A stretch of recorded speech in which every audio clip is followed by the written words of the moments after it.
ओम शांति।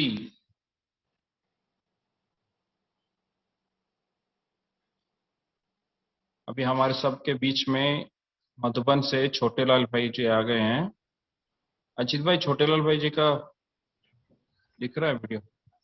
हाँ, अजीत है भाई। यहाँ पे। हाँ, उन्होंने कहा लॉगिन हो गए हैं। हेलो। लेकिन हाँ, है हेलो। है। सुनने में आ रहा है ना? जी जी जी जी। भाई जी, हाँ। ओम शांति।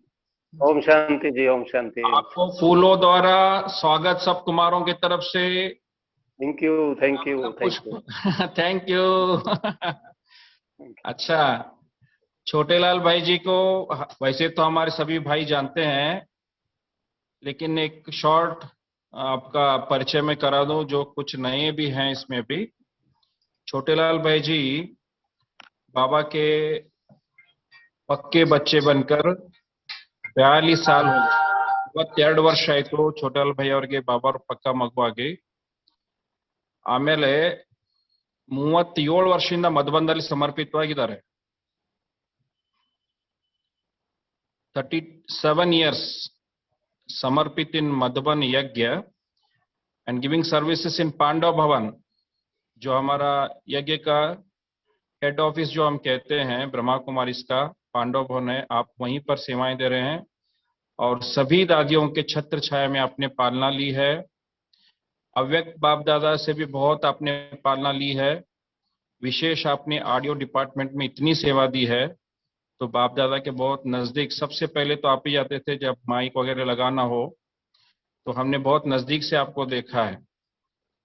और भाई साहब वैसे हरियाणा में फरीदाबाद, ये जो जिला है, वहां से ज्ञान में आ गए।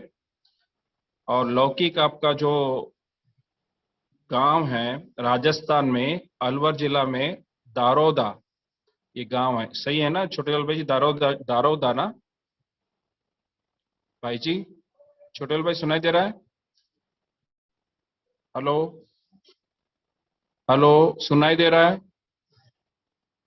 अजीत भाई शायद उनको सुनाई नहीं दे रहा। ಇಲ್ಲ ಕೇಳಿಸ್ತಾ ಇದ್ದಾರೆ, ನಿಮ್ ವಾಯ್ಸ್ ಕೇಳಿಸ್ತಾ ಇದೆ. ನಂದು ಕೆಲಸ ಬಟ್ ಅವ್ರದ್ದು ನಾನು ಕ್ವಶನ್ ಮಾಡಿದ್ರೆ ಆನ್ಸರ್ ಮಾಡ್ತಾ ಇಲ್ಲ. ಅವ್ರ ಮೈಕ್ ಮ್ಯೂಟ್ ಆಗಿದ್ರಿ, ಒಂದ್ ನಿಮಿಷ. हाँ देखो, म्यूट हो गया हो तो ओपन करो। छोटेलाल भाई जी, आपको सुनाई दे रहा है भाई साहब?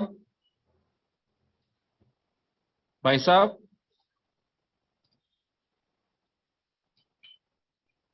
हेलो। हाँ जी, सुनाई दे रहा है अभी? हाँ, हाँ जी, हाँ जी। सुनाई दे रहा है? ओके। जी जी जी। जी, आपका इसके पहले मैं परिचय दे रहा था, आपका माइक म्यूट हो गया था शायद। हाँ, कोई एक फोन आ गया। हाँ हाँ ठीक है, कोई बात नहीं। तो परिचय दे रहा था, तो दारोदा गांव आपका लौकिक गांव जहां से आपने जन्म लिया, ठीक है? जी। ईश्वरीय ज्ञान तो आपने लिया फरीदाबाद से। और सुना। विशेष यह है कि भाई साहब ने बहुत लौकिक में सेवाएं दी है अपने परिवार में भी। बहनों को सबको ज्ञान में लाया। 3 बहनें हैं, जो तीनों भी बहनें ज्ञान में चलती हैं।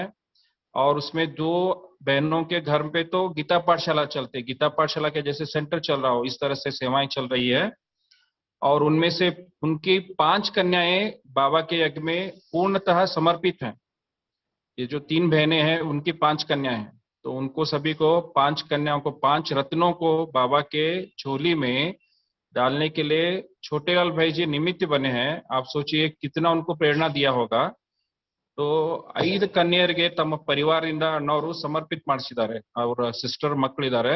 ಅವ್ರ 3 ಜನ ಸಿಸ್ಟರ್ಸ್, ಅವರಲ್ಲಿ 2 ಜನರಲ್ಲಿ ಗೀತಾ ಪಾಠಶಾಲೆ ನಡೀತದೆ.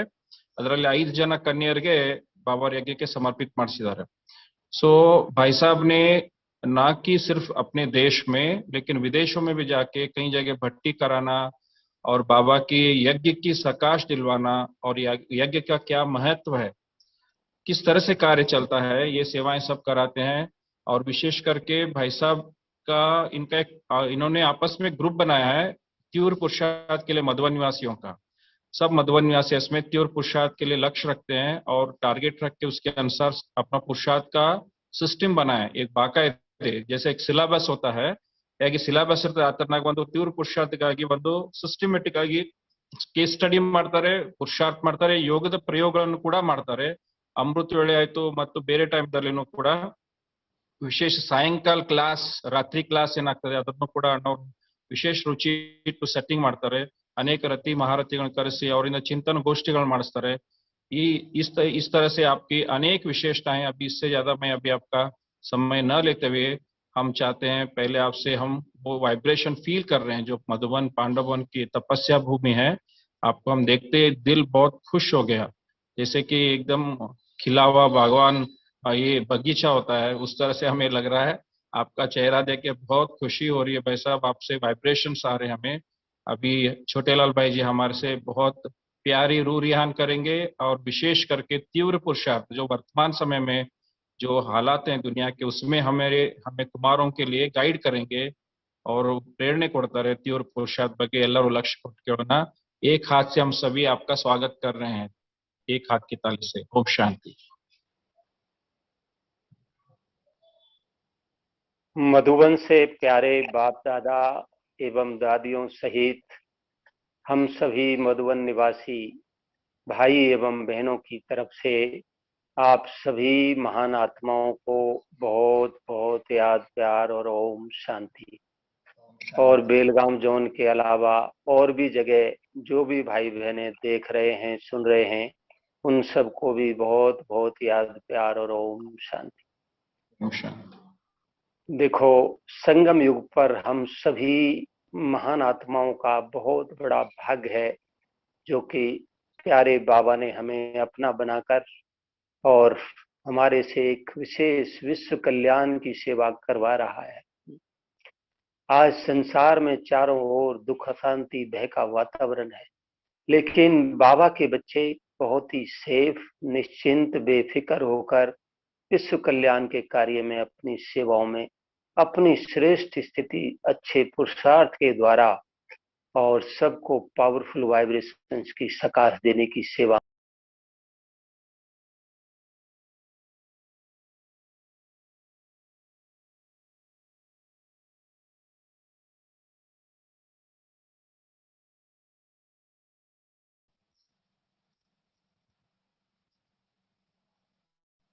शांति। शायद ऑडियो चला गया भाई साहब। ಅಜಿತ್ ಅಣ್ಣ ಡಿಸ್ಲಿಂಕ್ ಆಯ್ತಾ? दुखी अशांत कनेक्शन कट ಆಗ್ಲಿಕತ್ತಾರ ನಡು ನಡು। हाँ हाँ ठीक बात काಣಿಸ್ತದೆ। अभी आ गया? सुनने में हाँ आ गया ठीक है भाई साहब, चल रहा है। हाँ जी। तो ऐसे समय पर हम, जबकि संसार में चारों ओर भय अशांति का वातावरण है, लेकिन हम अपनी श्रेष्ठ स्थिति के द्वारा उनको शांति शक्ति की अनुभूति करा सकें, बाबा की अनुभूति करा सकें, ऐसी अनुभूति कराने के लिए हमारे पुरुषार्थ का तीव्र होना, शक्तिशाली होना बहुत बहुत जरूरी है। और समय, जैसा कि आज भी बाबा ने मुरली में कहा, समय बहुत ही तीव्र गति से जा रहा है, तो हमको भी यदि समय पर मंजिल पर पहुंचना है तो हमें अपने पुरुषार्थ की गति को निश्चित रूप से तीव्र बनाकर चलना होगा, तभी हम समय पर मंजिल पर पहुंचकर अपनी स्थिति को श्रेष्ठ बनाकर बाबा को प्रत्यक्ष कर सकेंगे। तो आज बेलगांव जोन के कनेक्शन के सभी सेंटरों के कुमारों की विशेष बैठी रखी है, तो कुमारों के लिए विशेष 2-3 बातें पहले, फिर और बातें सुनाएंगे। वैसे तो बाबा का ज्ञान तो सभी के लिए है, लेकिन खासकर कुमारों को 2 बातों को अपने जीवन में यदि तीव्र पुरुषार्थ करके आगे बढ़ना है तो उन पर विशेष ध्यान देकर चलना बहुत बहुत जरूरी है। पहली बात का अमृत वेले का योग कभी मिस ना हो, क्योंकि काफी कुमार कुछ न कुछ कारण से देरी से सोते हैं और फिर अमृत वेले उठ नहीं पाते हैं, उठते भी हैं तो झटके खाते हैं। तो ऐसा ना हो। ये संगम युग का हमारा वैल्यूएबल समय बहुत ही अमूल्य है, क्योंकि परमात्म मिलन के साथ का समय केवल यही है, वो भी अभी हम देख रहे हैं तो वो समय समाप्त होने जा रहा है। तो इस समय का हम पूरा सदुपयोग करें, रात को टाइम पर सो जाएं, हल्का भोजन हो, देरी से भोजन ना करें, और रात को सोते समय पूरे दिन की दिनचर्या का चार्ट बाबा को बताकर सोएं। अमृत वेले के लिए भी पावरफुल लक्ष्य लेकर कल सुबह हमें इस स्वमान का अभ्यास करते योग करना है। परिस्थितियों में विजयी बनना है। मैं मास्टर सर्वशक्तिवान आत्मा हूं और सफलता मेरा जन्म सिद्ध अधिकार है। तो उठते ही हमें ऐसे शक्तिशाली पावरफुल वाइब्रेशन से अपने आप को चार्ज करना है, क्योंकि उस समय सुस्ती का वातावरण होता है। हम 5-6 घंटे नींद करके उठते हैं तो मन जल्दी से एक्टिव नहीं होता है, तो सुस्ती के प्रभाव में होता है। तो उससे मुक्त होने के लिए आपको ऐसे पावरफुल संकल्प इमर्ज करने होंगे, उठते ही अपने मन बुद्धि को देने होंगे, जिनसे कि एक जागृति आ जाए आत्मा में, एक नवीनता आ जाए, पावर आ जाए। और उनका चिंतन करते मैं इस संसार की सबसे पद्मा पदम भाग्यशाली आत्मा हूं, जिनको उठते ही भगवान का प्रभु मिलन हो रहा हो। तो कितनी ऐसी महान भाग्यशाली होंगी वो आत्माएं, आप सोचिए। तो ऐसे महान विचारों से अपने आप को चार्ज कर दें, एक जागृति आ जाए, और फिर अच्छे विचारों का चिंतन करते स्वरूप बनकर योग करें, तो आपका अमृत बेला बहुत ही सफल होगा, पावरफुल होगा। दूसरी बात, मुरली क्लास कभी मिस नहीं हो। जो मैं बतला रहा था, अमृत बेला यदि सफल हो गया तो सारा दिन आपका सफल हो जाएगा, और अमृत बेला ही ढीला ढाला रहा तो फिर सारा दिन ही वैसा रहेगा। इसलिए अमृत बेले को कभी भी हल्का नहीं करना है, बहुत ही पावरफुल शक्तिशाली बनाना है। दूसरा, जैसा बतला रहे थे, मुरली क्लास कभी मिस नहीं हो। केवल मुरली हम इसलिए नहीं सुने कि भाई कहीं आज एब्सेंट नहीं लग जाए, या बहन जी ने पूछ लिया तो ऐसा नहीं हो कि भाई हम मुरली डेली नहीं सुनते, नहीं। हमको अपनी मुरली एक हमारे आत्मा का जान है, प्राण है, शक्ति भरने का एक पावर भरने का साधन है, भगवान वो वाच्य है। उस एक एक रतन के अंदर जो आज भी बाबा ने मुरली में बताया, मुरली सुनकर उसका हम मनन चिंतन करें, विचार सागर मंथन करें, तो मुरली के ज्ञान रत्नों में वो शक्ति है। आप बड़ी से बड़ी समस्या को सहज ही पार कर सकते हैं। एक छोटा सा अनुभव हमारा, जैसा कि नीलेश भाई ने बताया, तीव्र पुरुषार्थी ग्रुप यहाँ बना, तो जिसकी मीटिंग सूरज भाई के साथ हुई एक बार, तो उसमें इसी बात पर अच्छे पॉइंट निकले थे कि कैसे बीती बातों को फुल स्टॉप लगाएं या प्रभाव मुक्त बने उनके विचारों से। क्यों किसी ने कुछ बोल दिया, कोई समस्या आ गई, तो बार बार उसी के चिंतन में हमारा बहुत सारा समय शक्तियां वेस्ट चली जाती हैं। तो कैसे ऐसी बातों के प्रभाव से मुक्त रहें, उसके कई सारे पॉइंट निकले कि हर एक आत्मा का अपना अपना पार्ट है। जिसने कुछ कहा उसका हिसाब किताब, सुख तो हुआ, जो हुआ अच्छा हुआ, उस समय याद करो बात बड़ी या बाप बड़ा। तो ऐसे कुछ विचार निकले, वो मैंने नोट कर लिए। अगले दिन एक बहन जी का फोन आया और उसने कहा कुछ बात करनी थी, सेवा बात की। फिर उसके बाद मैंने कहा बहन जी ऐसे ऐसे कल हमारे तीव्र पुरुषार्थी ग्रुप की मीटिंग हुई थी, तो उसमें इस तरह से कैसे अनेक बातों के प्रभाव से मुक्त रहे, ऐसे पॉइंट निकले, तो कहो तो मैं सुना दूं। हाँ हाँ सुनाइए। तो मैंने वो सारे पॉइंट सुना दिए। तो वो बहन जी भी किसी बात के कारण बहुत हलचल में थी, वो संकल्प विकल्प चल रहे थे। तो जैसे ही मैंने ये बात सुनाई कि उस समय याद करो बात बड़ी या बाप बड़ा है, तो ये बात सुनते ही एकदम उनके विचारों को फुल स्टॉप लग गया। कहाँ एक व्यक्ति के दो शब्द जिनको सुनकर हम हलचल में आ गए, और कहाँ भगवान जो 4 पेज की मुरली हमें रोजाना सुनाता है, उसे सुनकर कई बार हम भूल जाते हैं। तो सोचने की बात है, वो बात बड़ी या बाप बड़ा। तो ये बात उसके दिल को लग गई, और बस वहीं से उसने अपने विचारों को फुल स्टॉप कर दिया। और अगले दिन वो फोन कर बताती है, भाई जी आपको बहुत बहुत थैंक्स। इनका क्या हुआ, किस बात का, कि आपने सही समय पर सही पॉइंट सुनाई। तो मैं किसी बात के कारण हलचल में थी, और जैसे ही आपने ये बात सुनाई, बात बड़ी या बाप बड़ा, तो वहीं उन विचारों को फुल स्टॉप लग गया। तो देखो बाबा के एक एक ज्ञान रत्न में वो शक्ति है, पावर है, बड़ी से बड़ी समस्या को खत्म करने की सेकंड में। लेकिन कब हो पाएगा वो, जब हम जो बाबा सुनाते हैं मुरली में उसको सुनकर नोट करें, और अच्छा लगे उस पर मनन चिंतन करके लिखें। तो इससे क्या होगा, वो सब प्रकार की बातें हमारी बुद्धि में इमर्ज रूप में रहेंगी।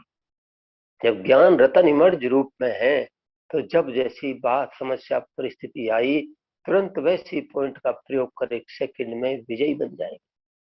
तो इस तरह से हम अमृत वेला योग मुरली क्लास अगर डेली रेगुलर सुनते हैं और उसको जीवन की धारणा में लाकर चलते हैं तो आपके लिए जीवन में अनेक समस्याओं में विजयी बनना, तीव्र पुरुषार्थ करके निरंतर आगे बढ़ना और एक श्रेष्ठ स्थिति बनाकर बाबा को प्रत्यक्ष करना कोई बड़ी बात नहीं होगी। और तीव्र पुरुषार्थ के लिए अव्यक्त बाप दादा ने जो कुछ इस बारे में मुरलियों में इशारे दिए हैं, वो बातें मैं कुछ एक आप सभी को अपने अनुभव के आधार से आपके सबके सामने रखूंगा। और यदि हम उन बातों को अपने पुरुषार्थ का आधार बना के चलें तो निश्चित रूप से हमारा पुरुषार्थ तीव्र गति का होता रहेगा। उसके पहले कौन सी ऐसी बातें हैं, तीव्र पुरुषार्थ की बातें तो बताएंगे ही, लेकिन उसके पहले कौन सी ऐसी बातें हैं जो हमारे पुरुषार्थ में रुकावट का कारण बनती है। यदि उन कारणों का हम निवारण कर दें तो निश्चित रूप से हमारा पुरुषार्थ तीव्र गति का होगा। जैसे कि कोई घड़े में पानी भर रहा हो और उस घड़े में नीचे से क्रैक हो, छेद हो, तो घड़ा पानी से भर नहीं पाएगा। तो एक तरफ हम तीव्र पुरुषार्थ कर रहे हैं पूरा, लेकिन कोई न कोई ऐसा पुराना स्वभाव, संस्कार, कमी, कमजोरी है जो विघन डालती है पुरुषार्थ में। उसका जब तक समाधान नहीं होगा, उसको जब तक खत्म नहीं करेंगे तो पुरुषार्थ आगे नहीं बढ़ पाएगा। तो वो भी बाबा ने, बातें तो बहुत हैं वो भी, लेकिन मुख्य रूप से 3 कारण बताए। उन 3 कारणों का यदि हम निवारण करके चलें तो निश्चित रूप से हमारा पुरुषार्थ तीव्र गति का होगा। तो पहली बात है जो तीव्र पुरुषार्थ में रुकावट का कारण बनती है वो है मैं और मेरापन। योगी जीवन में किसी भी आत्मा के अंदर यदि मैंपन का अभिमान आ जाता है, कोई प्राप्तियों को पाकर या श्रेष्ठ स्थिति को बनाकर या सेवाओं में या किसी प्रकार का है उन विशेषता का, तो वो एक सबसे बड़ी रुकावट बन जाता है, वो आदमी को आगे नहीं बढ़ने देता है। तो और दूसरा मेरापन, मेरा यदि जिससे भी है, मेरा मकान, दुकान, वस्तु, वैभव, पदार्थ, दे के संबंधी अनेक कोई प्रिय चीज, तो जिससे भी मेरापन है, आप देखो बैठे योग में है और बुद्धि ऑटोमेटिक उधर चली जाती है। क्यों गई? क्योंकि मेरी चीज की याद स्वतः ही आती है। इसलिए बाबा ने कहा बच्चे सभी मेरों को तेरे में बदल दो, बाबा सब कुछ तेरा। तो ये ज्ञान तो सबको है, लेकिन आप में से जो भी जब भी जितने समय से ज्ञान में चल रहे हैं, आप सब में, मैं ऐसा नहीं कहता कि नहीं किया है, बहुतों ने खत्म किया है इस चीज को, लेकिन सूक्ष्म मोटे रूप में तो खत्म किया है, लेकिन सूक्ष्म में कईयों के अंदर अभी भी है। तो इस बात का पता कैसे चलेगा? तो बाबा तो सब जानते ही है ना। तो बाबा ने जो इस संबंध में कही बात वो मैं आपको सुना रहा हूं कि बाप दादा बच्चों का चार्ट देख रहे थे। एक संदेश में बाबा ने बात बताई। अब आप सबसे भी पूछा जाए भाई क्या मैं मेरेपन से मुक्त हुए हैं, तो सभी कहेंगे हाँ मुक्त हो चुके हैं। लेकिन इस बात का पता कैसे चलेगा कि हम पूरी तरह से मैं मेरेपन से मुक्त हो गए हैं या अभी भी रहा हुआ है? तो उसके लिए बाबा ने 3 बातों का यंत्र दिया उस संदेश में। तो बाबा ने कहा कि बच्चे मोटे रूप के मैं मेरेपन से तो मुक्त हुए हैं, लेकिन सूक्ष्म रूप का अभी भी रहा हुआ है। तो उसकी चेकिंग के लिए 3 बातों का यंत्र दिया। बाबा ने कहा देह भान से न्यारे होकर, तो सभी देह भान से न्यारे हो जाओ। दूसरा बाबा ने कहा साक्षी दृष्टा बनकर, एक खेल नाटक चल रहा है, उसमें हम सभी आत्माएं अपना अपना शरीर धारण कर पाठ बजा रही, इस रीति से इस नाटक को देखे, खेल को खेल समझकर खेले। और तीसरी बात, संपूर्ण नॉलेज की स्टेज के आधार से चेक करो, सारे ज्ञान को इमर्ज कर लो। और चेक क्या करना है? यदि अचानक आर्डर मिले, छोड़ो तो सब कुछ छूट जाए। बाबा ने कहा इसमें एवर रेडी हो? हर एक अपने आप से पूछ ले, क्योंकि अभी ऐसा समय आ गया अचानक कहीं भी कुछ हो जाता है, कहीं बम विस्फोट हो गया, भूकंप आ गया, तूफान आ गया है, अचानक किसी ने शरीर छोड़ दिया, ये सब घटनाएं होती रहती है आमतौर पर। तो अचानक क्रिएट होने वाली परिस्थितियों के प्रभाव से हम अपने आप को मुक्त रख सके, एवर रेडी रह सके। उसके लिए यदि हम मैं मेरेपन से मुक्त हुए होंगे तो ऐसी आत्मा ही एवर रेडी रहेगी। अन्यथा जिसमें भी मेरापन होगा बुद्धि उधर जाएगी, और पेपर तो एक सेकंड का ही हो गया होगा और बुद्धि उधर गई तो फेल। इसलिए एवर रेडी, सदैव तैयार, कुछ भी हो बस किसी में बुद्धि ना जाए। जो बावन का आज भी मुरली में कहा, बहुत काल का अभ्यास ही अंत में काम आएगा। कई सोचते हैं ना तीव्र पुरुषार्थ कर लेंगे हो जाएगा, संपूर्ण बन जाएंगे, बाप समान बन जाएंगे, नहीं, अंत में कुछ नहीं हो पाएगा। जिन्होंने जीवन भर जो पुरुषार्थ किया है, जैसा रहे अंत में वही काम आना, वही स्थिति सामने आएगी। इसलिए जो जब से ज्ञान में आए तब से ही लग जाएं अपने पुरुषार्थ को तीव्र बनाने। तो इस आधार से भी अपने आप को चेक कर सकते हैं। यदि अभी भी मान लो एग्जाम्पल के तौर पर, जो जहां बैठे अभी बैठे बैठे ही बाबा से इशारा मिले, बच्चे सब कुछ छोड़ के चले आओ उड़ के एक सेकंड में बाबा के पास, तो क्या हम सब से डिटैच न्यारे होकर एक सेकंड में उड़ के बाबा के पास पहुंच सकते हैं? हर एक अपने आप से पूछ ले। अगर पहुंच सकते हैं तो समझ लो कि एवर रेडी बने हैं, और नहीं तो जिसमें बुद्धि गई उसमें ही वो अंतिम पेपर में आत्मा फेल हो जाए। तो इस तरह से हम अपने आप को देख लें कि जिसने मैं मेरेपन से मुक्त बनाया होगा वही आत्मा अंतिम पेपर में एक सेकंड में पास हो जाएगी, सबसे मुक्त। और इसके ऊपर मुझे एक महाभारत का सीन याद आया। हम सब कहते हैं हमारा कुछ नहीं है, बाबा ही सब कुछ करा रहा है, वही चला। जिसके अंदर जरा भी अहम भाव नहीं होगा, निमित्त और निर्माणता की भावना होगी, वही आत्मा निरंतर आगे बढ़ती रहेगी। और रहम आ गया तो वहां रुकावट आ जाती। तो इसका भी और एक एग्जाम्पल से बात क्लियर हो जाएगी। महाभारत युद्ध के पहले श्री कृष्ण ने एक राक्षस को मारा था और सुदर्शन चक्र घूमता हुआ गया और राक्षस का गला कट गया। तो थोड़ा समय तक तो उसमें जान रहती है। तो राक्षस बोला, महाराज आपने मेरे को मार तो दिया है, लेकिन मेरी एक अंतिम इच्छा रह गई है, वो पूरी करनी पड़ेगी। तो क्या है आपकी अंतिम इच्छा? तो मेरी अंतिम इच्छा ये है कि मैं अपनी इन आंखों से महाभारत युद्ध देखना चाहता। बोले अच्छा? बोले हाँ। तो बोल देखो अभी मैं पूरी तरह आपको जीवित तो नहीं कर सकता, श्री कृष्ण को बोला, श्री कृष्ण ने बोला राक्षस को, लेकिन आप जिस अवस्था में आप हैं उस अवस्था में आपके इस कटे हुए सिर को ऊंचे पेड़ पर रख देता हूं और आपको यहाँ बैठे हुए मैं दृष्टि देता हूँ, दिव्य दृष्टि देता हूँ, ताकि यहाँ बैठे हुए आप पूरा महाभारत देख सकेंगे। तो उसके कटे हुए सिर को एक ऊंचे पेड़ पर रख दिया श्री कृष्ण ने और उसको दिव्य दृष्टि दी और कहा कभी आप यहाँ बैठे हुए सारा महाभारत युद्ध देख सको। उसके बाद महाभारत युद्ध शुरू हुआ। तो महाभारत के युद्ध में किसकी विजय हुई? पांडवों की। और पांडवों में सबसे ज्यादा विजय का श्रेय किसको मिला? अर्जुन को। तो इस विजय को पाकर पांचों पांडवों के मन में थोड़ा सा अभिमान आ गया था कि हमारे कारण महाभारत युद्ध जीता गया है।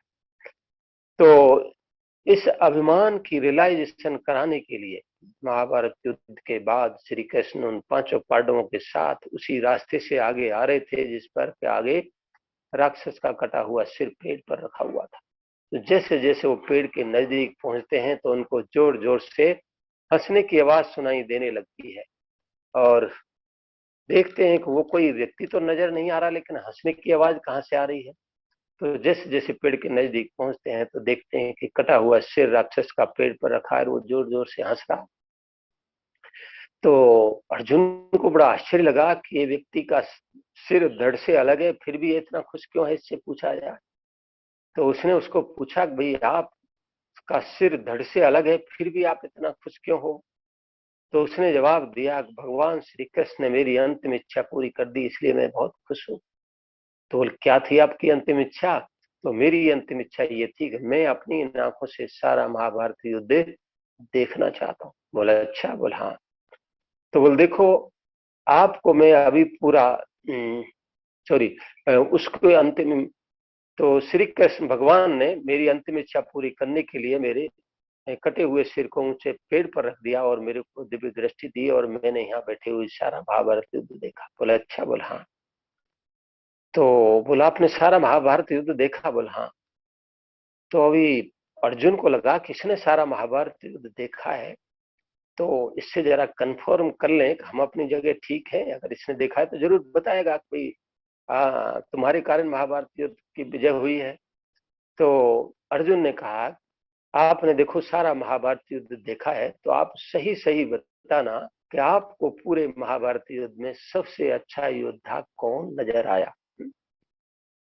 तो ये सुनकर वो राक्षस जवाब देता है कि सॉरी, राक्षस जवाब दे उसके पहले श्री कृष्ण बोलता है राक्षस को कि आप सही सही नहीं बताओ तो अच्छा रहेगा, क्योंकि श्री कृष्ण को तो सारी ये बात पता थी। तो राक्षस सोच में पड़ गया, भगवान ऐसे क्यों बोल रहा है। बोल महाराज मैंने सारा जीवन तो अनेक पाप कर्म विकर्म किए, जिनकी सजा अंत में तो मुझे ये मिली, और अंत के समय भी मैं यदि झूठ बोलूंगा तो मेरी और ही पाप कर्म विकर्म बन जाएगा, इसलिए मुझे सच तो बताना ही पड़ेगा। नहीं नहीं, आप सही सही नहीं बताओ तो अच्छा रहेगा। फिर भी दोबारा श्री कृष्ण से बोला। फिर भी राक्षस ने कहा कि नहीं महाराज, मेरा और ज्यादा पाप कर्म विकर्म ना बने, इसलिए मुझे सच तो बताना ही पड़ेगा। तो मैंने तो क्या देखा कि मुझे तो पूरे महाभारत युद्ध में कोई भी योद्धा नजर ही नहीं आया। तो मैंने तो क्या देखा, मैंने तो जिधर भी देखा उधर पूरे महाभारत युद्ध में श्री कृष्ण का सुदर्शन चक्र ही घूमता हुआ नजर आया, और वही सब कुछ करा रहे थे, वही चला रहे थे। तो यहाँ भी क्या हो रहा है, सत्यता तो यही है कि बाबा ही सब कुछ करा रहा है, वही चला रहा है। जब वही सब कुछ करा रहा है, वही चला रहा है, तो अभिमान किस बात का। इसलिए हम निमित्त बन के पाठ बजाएं, उसे साथी बनाकर चलें, तो कदम कदम पर सहज सफलता अनुभव करते रहेंगे। दूसरी बात जो तीव्र पुरुषार्थ में रुकावट का कारण बनती है वो है एक दूसरे को देखना। जो बाबा ने मुरली में कहा, एक दूसरे को देखना और हद की प्राप्तियों में एक दूसरे की कॉपी करना। फलाना ऐसा है, उनके अंदर ये कमी कमजोरी है, वो ऐसे करते हैं, वो उनको ऐसा नहीं करना चाहिए। ये क्या होगा, एक दूसरे को देखा। देखो कमी कमजोरियां तो जब तक वो आत्मा खुद रियलाइज नहीं करे, उन्हें परिवर्तन करने का संकल्प नहीं लाए, तब तक कोई उस आत्मा को परिवर्तन नहीं कर सकता। पवन का भगवान ही परिवर्तन नहीं कर सकता। इसलिए हम जिनको पुरुषार्थ में आगे जाना है, कभी एक दूसरे को ना देखें, क्योंकि ये तो राजधानी स्थापन हो रही है। सबका पुरुषार्थ तो वैसे भी एक जैसा नहीं होना है, नंबर वारी होना है। लेकिन हमको क्या बनना है, उस आधार से हमको वैसा पुरुषार्थ करना होगा। राजा महाराजा बनना है, उच्च पद पाना है, तो उसके लिए पुरुषार्थ भी तो श्रेष्ठ करना पड़ेगा ना, तीव्र करना पड़ेगा। और दूसरा, हद की प्राप्तियों में एक दूसरे की कॉपी करना। उनके पास से साधन सुविधाएं मेरे पास भी होनी चाहिए। मिल गए तो खुश, नहीं मिले तो परेशान। अब हम जो चाहें वो सब कुछ ही तो हमें नहीं मिल जाएगा। कई बार मिल भी जाता है, कई बार नहीं मिलता है। मिल गया तो खुश, नहीं मिले तो परेशान। तो ऐसा नहीं हो। इसलिए पुरुषार्थ में जिनको आगे जाना है, वो कभी अपनी तुलना एक दूसरे से ना करें। तुलना करनी है तो बाबा से कीजिए, दादियों से कीजिए, जिनका पुरुषार्थ अच्छा है उनसे कीजिए, तो आपका पुरुषार्थ तीव्र गति का होगा। और तीसरी बात है, तीव्र पुरुषार्थ में रुकावट का जो कारण बनती है वो है हद की इच्छाएं। ये चाहिए, ये साधन सुविधा मिले तो मेरा पुरुषार्थ अच्छा हो, मेरी तबीयत ठीक हो जाए तो मेरा पुरुषार्थ अच्छा हो, फलाना मेरे को सहयोग दे तो मेरा पुरुषार्थ अच्छा हो। अब हम जो चाहें वो सब कुछ ही तो हमें नहीं मिल जाए।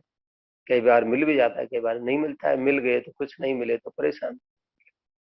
तो बाबा ने कहा कि इच्छा रखो, लेकिन साधन सुविधाओं की इच्छा नहीं, हद की इच्छा नहीं, बेहद की इच्छा रखो। क्या बेहद की इच्छा, कि मुझे बाप समान फरिश्ता निरंतर योगी बनना ही है।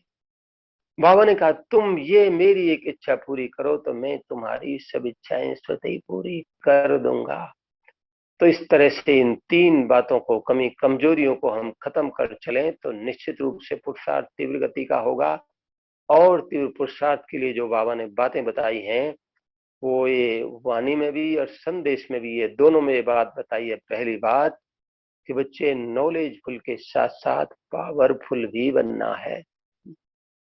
ज्ञान हम सबको है, योग भी हम सब करते हैं, लेकिन जब समय परिस्थिति आती है तो कई बार क्या होता है, वो बात बुद्धि से निकल जाती है और उस बात के परिस्थिति के प्रभाव में आ जाते हैं। तो हम ना चाहते भी पुराने स्वभाव, संस्कार, आदतें मर्ज हो जाती है, उनकी वशीभूत हो जाती है।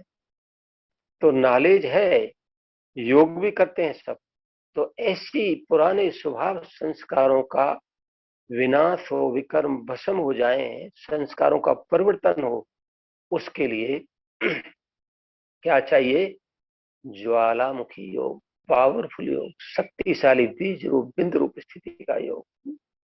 तो जो मैंने बताया, पहली बात जो बाबा ने बताई कि नॉलेज है, ज्ञान है, लेकिन पावर नहीं है। योग है, लेकिन योग में अगर पावर नहीं है, शक्तिशाली योग नहीं है, बीज रूप बिंदु रूप स्थिति का योग नहीं है, तो साधारण योग से विकर्मों का विनाश नहीं होता है, संस्कारों का परिवर्तन इतना जल्दी नहीं हो पाता है। तो उसके लिए चाहिए पावरफुल योग, शक्तिशाली बीज रूप बिंदु रूप स्थिति का योग। उससे ही विकर्मों का विनाश होगा, उससे ही संस्कारों का परिवर्तन होगा।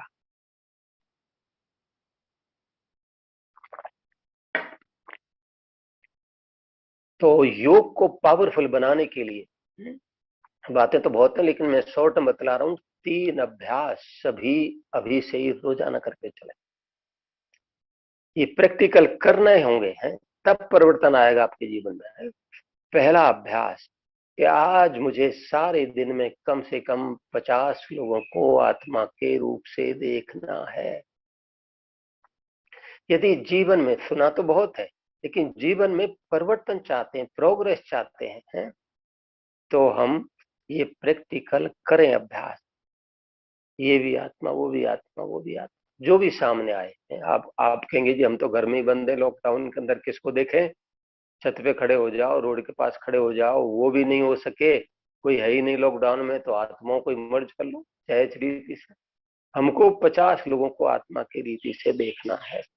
क्यों देखना है, इसका कारण मैं बतला रहा हूं कि देखो, आंखें जो कुछ देखती है, मन तुरंत वैसा ही संकल्प करना शुरू कर देता है और वैसी हमारी स्थिति बन जाती है। तो जैसी दृष्टि वैसी वृत्ति बनेगी, वैसे विचार बनेंगे, जैसी वृत्ति वैसी स्थिति बन जाएगी। तो इसलिए 50 लोगों को आत्मा देखने का अभ्यास करें। दूसरा अभ्यास, आज मुझे सारे दिन में कम से कम 50 बार अशरीरी बनने की प्रैक्टिस करनी है। 5, 10, 15 मिनट के बाद 2 मिनट के लिए, 1 मिनट के लिए बिंदु बन जाओ, निराकारी बन जाओ, अशरीरी बन जाओ। क्यों जरूरी है ये? क्योंकि इस अभ्यास के द्वारा ही हमारे ज्यादातर भाई बहनों के पुरुषार्थ में और भी बातें हैं, लेकिन ये सबसे पहले 2 बातें विघ्न रूप बनकर सामने आती है। पहला देह का भान और दूसरा देह का अभिमान। तो इन 2 बातों को खत्म करने के लिए हम अशरीरी बनने की प्रैक्टिस बार बार करेंगे, तो इससे दोनों बातें खत्म होती जाएगी और सहज ही अशरीरी बन जाएंगे। और जो कार्य आपने अनेक बार किया है सारे दिन में, योग में भी वही बनना है, करना है, तो क्या होगा? सहज हो जाएगा ना। तीसरा अभ्यास कि आज स्वयं को फरिश्ता समझो और दूसरों को फरिश्ते रूप में देखकर चलो। मैं इस तन में अवतरित फरिश्ता हूं और ये सभी फरिश्ता बनने वाली, देवी देवता बनने वाली महान आत्माएं हैं। इस नजर से सबको देखकर चलेंगे तो गुण, विशेषताएं, महानताएं आपके जीवन में भी आती चली जाएंगी। और ये तीनों अभ्यास आप विधि पूर्वक सारे दिन में कर लो, तो फिर देखो, फिर आप योग, आपको अनुभव ये करेंगे कि योग लगाना नहीं पड़ेगा, योग लगा रहेगा।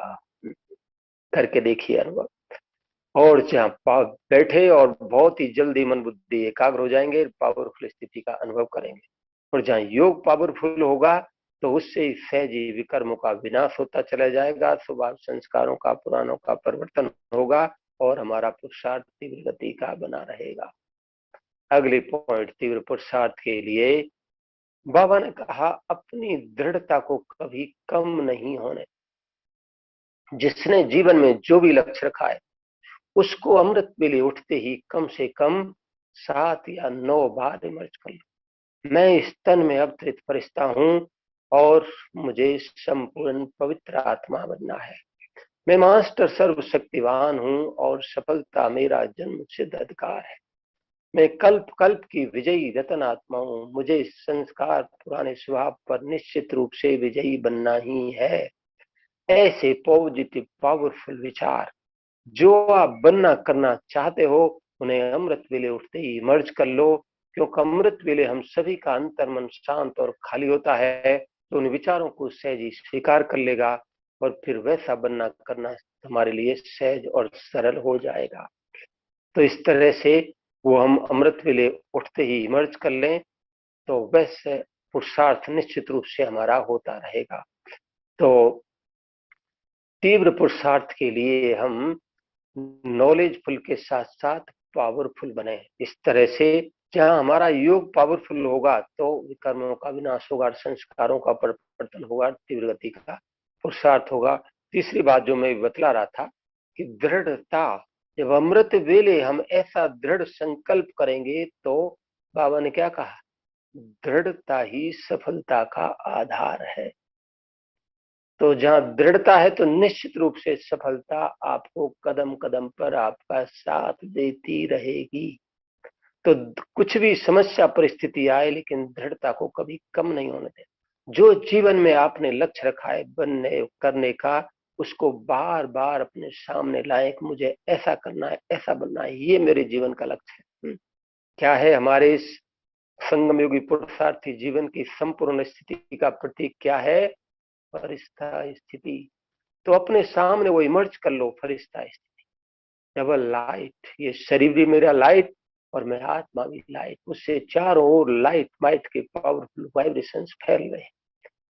तो ऐसा स्वरूप इमर्ज कर चलेंगे तो बार बार वो विचारों में आता रहेगा। तो निश्चित रूप से बाबा ने तो कहा ही है कि जैसा तुम सोचोगे वैसा बनते चले जाओगे, तो वैसा बनते चले जाएंगे।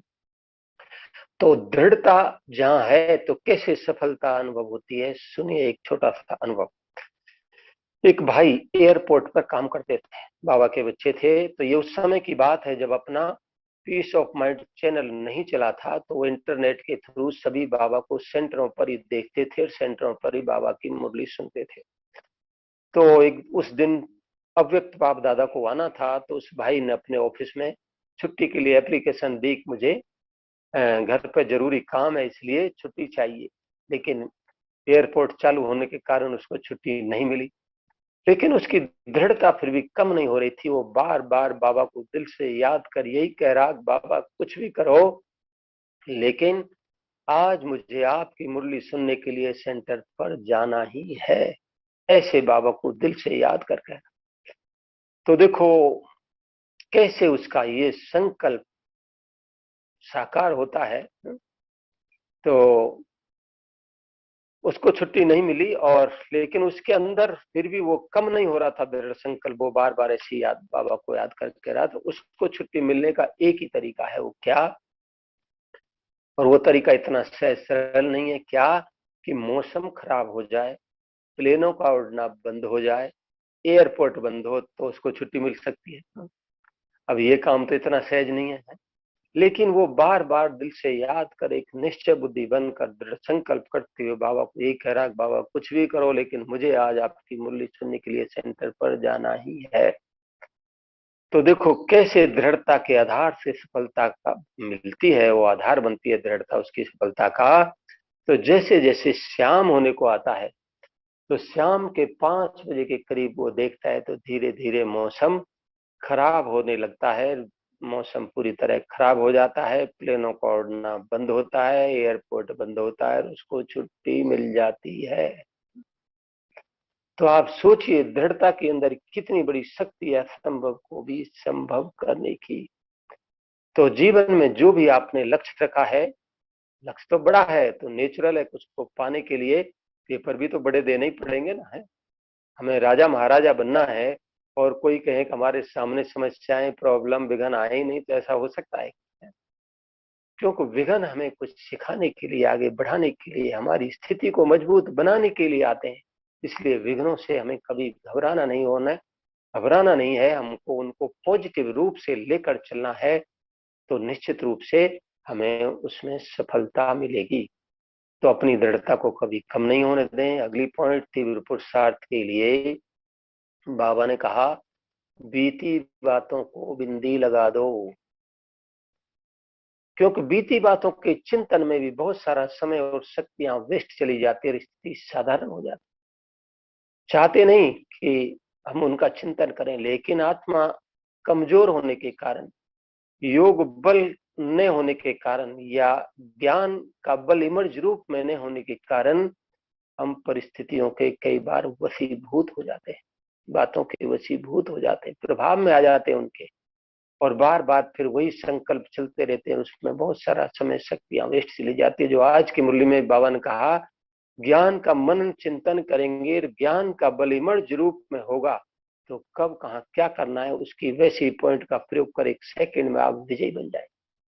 इसलिए मनन चिंतन बहुत जरूरी है ज्ञान का, तभी विभिन्न परिस्थितियों में विजयी बन सकेंगे, और तभी मनन चिंतन के द्वारा मगन स्थिति का अनुभव किया जा सकता है।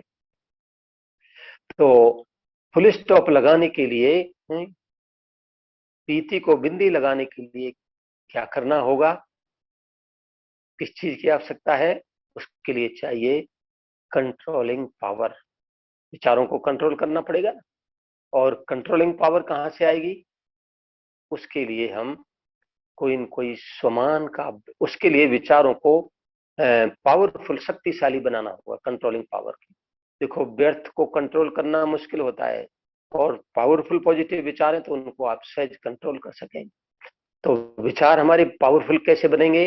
वो बनेंगे स्वमान के अभ्यास से, ज्ञान के मनन चिंतन से विचार महान बनेंगे, और जहाँ विचार महान है उनको सहज कंट्रोल कर सकेंगे, और जहाँ कंट्रोलिंग पावर है तो बीती को बिंदी लगा के, फुल स्टॉप लगा के सहज विजयी बन सकेंगे। और तीव्र पुरुषार्थ के लिए एक बाबा का संदेश की एक लाइन मुझे याद आई। आप में से जो पुराने भाई बहन है, वो उन्होंने शायद सुना भी हो, देखी भी हो ये बात। जब दादी प्रकाश मणि जी थी, तो अच्छी अवस्था में थी, तो तब दादी जी के मन में एक विचार आया कि 3 महीने के लिए, पुरानी बहनों को, भाइयों को पता होगा, अंबिका बहन जी को मालूम होगा अच्छी तरह से, कि दादी जी ने 3 या 4 महीने के लिए एक दूसरे सेंटरों पर टीचर्स बहनों का ट्रांसफर की बात कही थी। तो उस समय जब ये बात निकली, तो कई टीचर बहनों ने बोला कि नहीं दादी जी, हम अपनी जगह ठीक हैं, हम जहाँ हैं वहीं ठीक सेवा कर रहे हैं। अनेक प्रकार की बातें दादी को सुनने को मिली। तो वो सब बातें दादी ने संदेशी के द्वारा बाबा के पास भेजी, और उसका रिटर्न में बाबा ने जो संदेश दिया, उसका एक लाइन में सार ये था कि परिवर्तन ही प्रगति का साधन है। परिवर्तन ही प्रगति का साधन है। बाबा जब भी मुरलियों में जिस बात का हमें परिवर्तन करने का इशारा देते हैं, कुछ करने को कहते हैं, यदि हम तुरंत वैसा करके चलते हैं तो उसमें बहुत बड़ी वैसा बनने करने की शक्ति भी बाबा साथ साथ दे देते हैं। तो उस आधार से उस करने वाली आत्मा को सहज सफलता की अनुभूति होती है। और वो संदेश सभी सेंटरों पर भेजा गया, परिवर्तन हुआ 4 महीने के लिए बहनों का। और उसके कुछ ही दिनों बाद, 20-25 दिन के बाद, दादी जी के पास मधुबन में बहुत ही अच्छे अच्छे सुंदर अनुभवों के पत्र आने लगे। कई टीचर बहनों की, दादी जी आपने ट्रांसफर करके बहुत अच्छा किया, हमारे लिए जैसी को नदी का द्वार खोल दिया। किसी ने कहा दादी जी अभी हमारा पुरुषार्थ बहुत अच्छा हुआ है।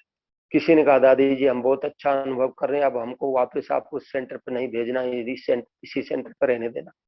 तो कहने का भाव था कि वो रात्रि क्लास में जब पढ़ के सुनाए गए वो पत्र अनुभवों के, तो उसमें हम सब ने सुनी ये बात।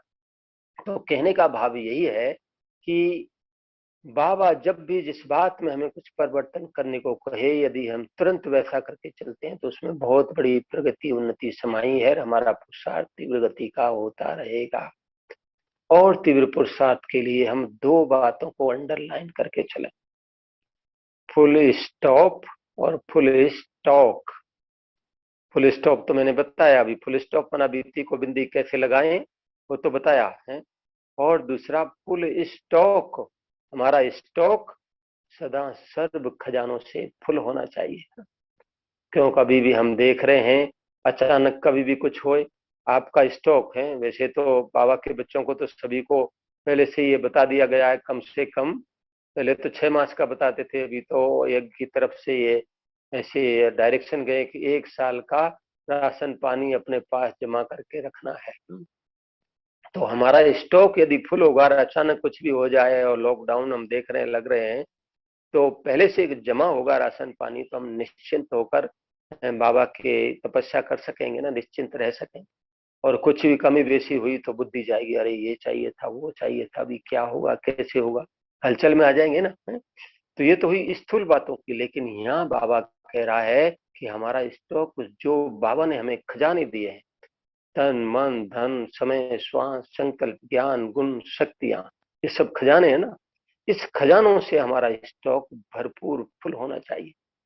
क्योंकि आने वाले समय में हम तभी अनेक दुखी अशांत आत्माओं को, अब समय तो आने वाला क्या आ ही गया है हलचल का, तो आज हम देख रहे हैं कि जिन्होंने अपने स्टॉक माना स्थिति को भरपूर सर्व खजानों से किया है, वही दूसरों को दे सकेगा, वही मनसा सेवा कर सकेगा, शांति शक्ति की दूसरों को अनुभूति करा सकेगा।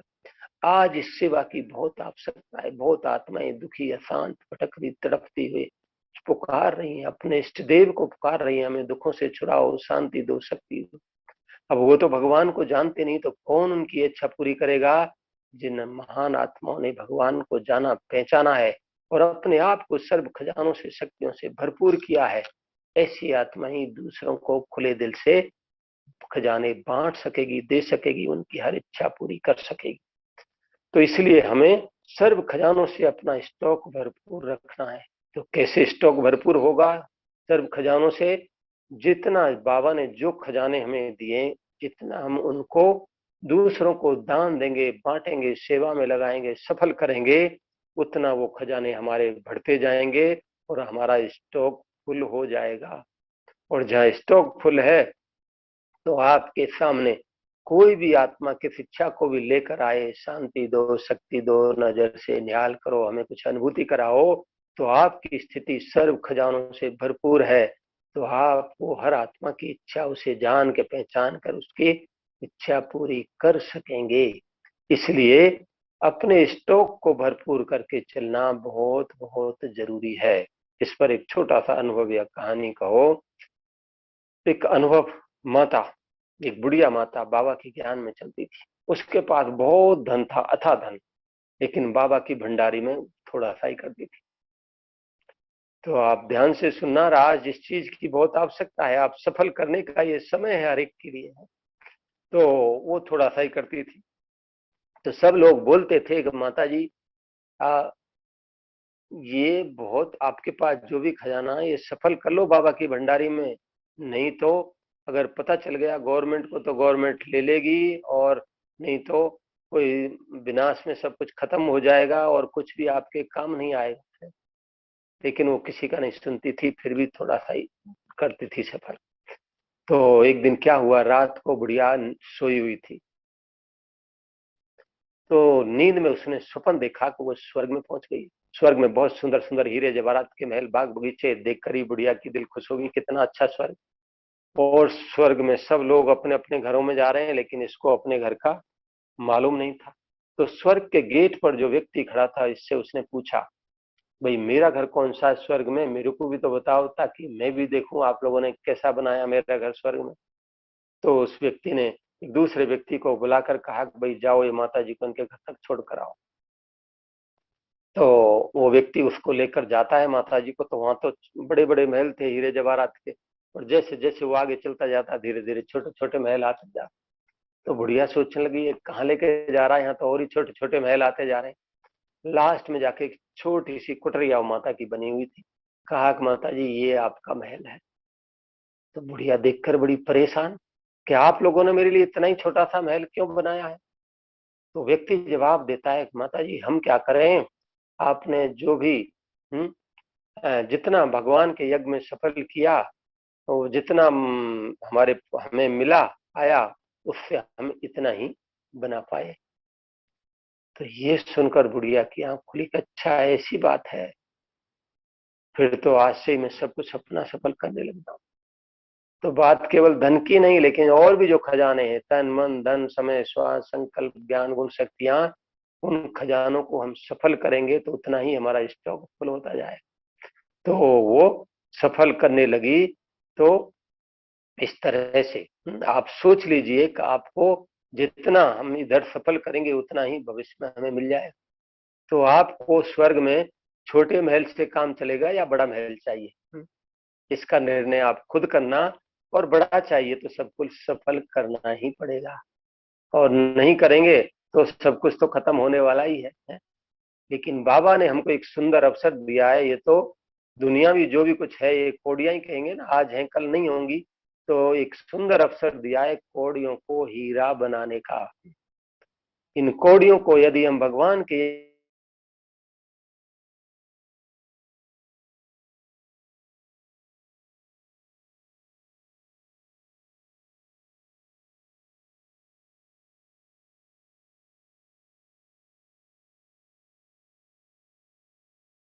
पुरुषार्थ तीव्र गति का होगा। लास्ट पॉइंट, तीव्र पुरुषार्थ के लिए हम हर घड़ी को अंतिम घड़ी समझकर चलें।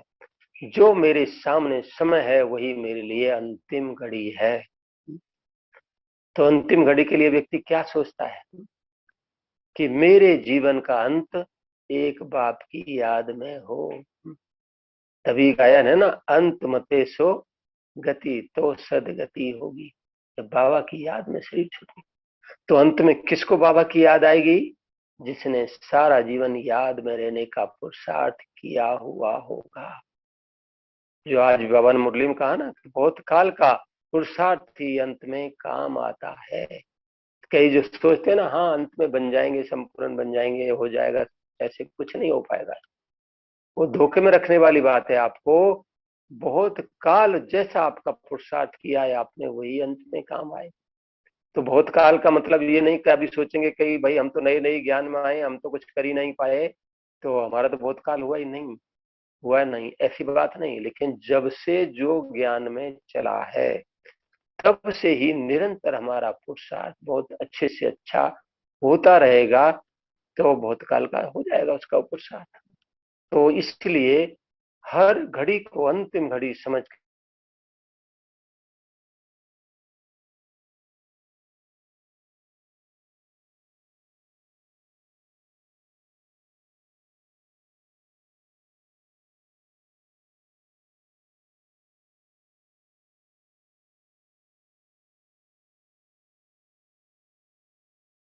चलें कि मेरे सामने जो समय है वही अर्थों का अंत में एक बाप की तरफ से। मैंने जैसा कि पहले बताया, सारा मिले बच्चे एक सेकंड उड़ के पास बाबा के पास पहुंच जाओ, तो बस ऑर्डर मिला और हम चल पड़े।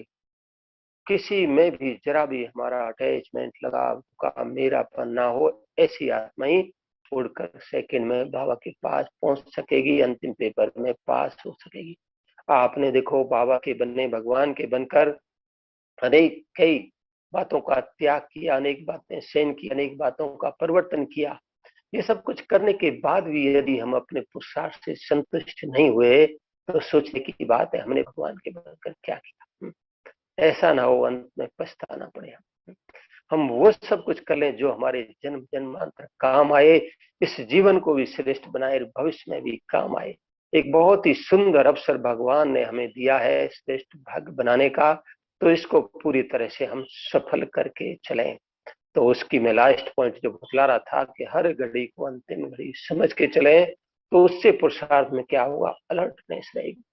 अब मुझे तो पता नहीं है मेरे लिए कौन सी घड़ी अंत की घड़ी है, इसलिए सदैव ये समझो कि मेरे लिए जो समय मेरे सामने है वही मेरे लिए अंतिम समय है। तो सब तरफ से डिटैच, न्यारे और एक बाप के प्यारेपन की अनुभूति होती रहे। इस पर भी एक छोटा सा अनुभव। एक गृहस्थी व्यक्ति था, वो घर गृहस्थ की समस्याओं से बहुत तंग आ चुका था और परेशान होकर वो एक सन्यासी के पास गया और कहा कि महाराज मैं बहुत घर गृहस्थ की समस्याओं से बहुत तंग आ चुका हूँ, मैं इन सब से मुक्त होना चाहता हूँ, कोई विधि बताओ। बोला अच्छा। बोला हाँ। तो बोला अपना हाथ दिखाओ। हाथ दिखा तो हाथ देख के कहता है भाई आपके साथ तो बड़ी खराब घटना होने वाली है। बोले क्या होने वाला है महाराज? बोल नहीं, आप बताने जैसी नहीं है। 2 मिनट के बाद फिर कहता है कि आपके साथ तो बड़ा अपशगुन होने वाला है। बोल क्या होने वाला है? बोल बताने जैसा नहीं। तो नहीं नहीं, बोल जरूर बताओ। तो जब वो बहुत ही पूछने के लिए लालायित आतुर हो गया, तब वो सन्यासी कहता है देखो आपके हाथ की रेखाएं बता रही हैं आज से 21 दिन बाद दिन के 1 बजे आप शरीर छोड़ देंगे। अच्छा, बोले फाइनल है, होना ही है, निश्चित। तो अब उसकी बुद्धि चलने लगी, तो आज से 21 दिन बाद मैं शरीर छोड़ूंगा दिन के 1 बजे, तो मुझे क्या करना है? तो अपने नाम जो भी मकान दुकान जमीन जायदाद थे वो बच्चों के नाम कर दिए, जिससे भी कुछ लेना देना था वो चुकतू कर दिया सबका। और सब अपने मित्र संबंधियों को मैसेज भेज दिया, फलानी डेट को दिन में 1 बजे मैं शरीर छोड़ने वाला हूँ, जिनको मिलना हो आ जाना। तो वो समय भी आ गया, वो दिन भी आ गया, मित्र संबंधी आने लगे। जब 1-2 घंटा बाकी रहे तो सबने सोचा कब इसका भगवान के पास जाने का समय आ रहा है, तो सब भगवान को याद कर, उसको बीच में बिठा लिया और सब बड़ी लगन से भगवान को याद कर रहे। याद करते करते जब 1 बज गया तो भगवान को छोड़ के उसकी तरफ देखने लगे, हाँ देखते हैं अभी कैसे शरीर छोड़ता है। 1 बज गया, 1:30 बज गए, 2 बज गए, कुछ नहीं हुआ। तो सब बड़ा गुस्सा होने लगे, इस सन्यासी ने क्यों झूठ बोला, क्यों धोखा दिया, चलो हम चल के बताते हैं उसे। तो जोर जोर से उल्टा सीधा बोलते सन्यासी के पास पहुंचे, आपने क्यों धोखा दिया है, क्यों झूठ बोला है? तो बोला आप सब शांत हो जाओ तो मैं बताऊंगा। तो शांत हो गए जी। तब सन्यासी कहता देखो ये व्यक्ति मेरे पास आया और मेरे को इसने कहा कि मेरे को मैं घर गृहस्थ की समस्या तो बहुत परेशान हूँ, मैं इन सबसे मुक्त होना चाहता हूँ, कोई विधि बताओ। तो मैंने विधि बताई, अब आप इससे पूछ लीजिए कि सबसे मुक्त हुआ है या नहीं। बोलो भाई सबसे मुक्त हुआ या नहीं? बोले हाँ महाराज मैं सबसे मुक्त हो गया हूँ और भगवान के पास जाने के लिए तैयार हूँ। तो कब सबसे मुक्त हुआ? जब उसके लिए अंत की घड़ी फिक्स कर दी गई कि फलानी डेट को दिन में 1 बजे का समय आपके लिए अंतिम घड़ी है, तो उसकी बुद्धि सब तरफ से डिटैच न्यारी होती चली गई। तो इस तरह से बाबा ने वो हमें अंतिम घड़ी तो नहीं बताई, लेकिन इतना जरूर बता दिया बच्चे कोई भी घड़ी किसी के लिए अंतिम घड़ी हो सकती है, इसलिए सदैव एवर रेडी रहो, तैयार रहो, कभी कभी कभी भी किसी का नंबर लग सकता है, बुलावा आ सकता है। तो ये समझ के चलेंगे कि मेरे लिए जो समय मेरे सामने अंतिम घड़ी है मेरे लिए, तो पुरुषार्थ में अलर्टनेस तीव्रता बनी रहेगी। एक 1 मिनट में और लूंगा सिर्फ आपका, ले सकते हैं ना? टाइम तो हो गया है। तो 1 मिनट में और लूंगा कि स्लोगन याद अपने लोगों ने लिखा हुआ देखा होगा कई जगह सेंटरों पर कि बच्चे तुम सिर्फ मुझे याद करो, तुम्हारे लिए सोचने का काम भी मैं करूं। और मेरा ये अनुभव है कि भगवान सोचने का काम भी करता है। तो हम अपनी सभी समस्याएं उसको अर्पित कर दो, क्या होगा कैसे होगा ये ना सोचें, बस जो होगा अच्छा होगा, मेरा काम है उसे याद कर बता देना, बाकी सब काम वो करेगा।